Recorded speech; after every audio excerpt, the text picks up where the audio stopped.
Behind these locked doors in Paris's Museum of Man lie some historic treasures.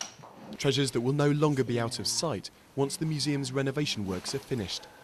One of the most precious objects is the Venus of Les Pugues. At 25,000 years old, it's the most famous ivory figurine of a woman from the prehistoric period. And this skull housed arguably one of humanity's best brains, that of René Descartes. The philosopher's tomb was desecrated in the 17th century. Today, the skull still shows the inscriptions of its different owners since. And another star from the cupboard, this Homo sapiens skull dating back 28,000 years. It's the best conserved, the best known, the most famous. He had an illness which manifested itself, among other things, with this big depression on the front of the skull here. The depression sparked a lot of interest in the skull. One floor up, and it's all about mummies.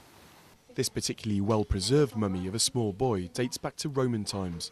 Like the entire 500,000 prehistoric and anthropological objects in the museum, it will have to be moved out with the utmost care. We had to create special boxes with sides which open to keep the mummy from being handled. So we move it just using the base.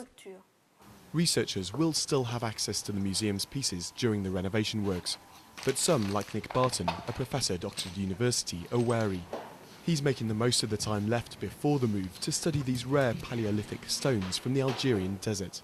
It is always a problem when museums close and move, and of course it's possible that things will be mislaid and it will be difficult to find things again.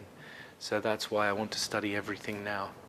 When the Museum of Man reopens in 2012, it's hoped 400,000 visitors a year will come to discover its treasures, so long hidden in the vaults of the museum.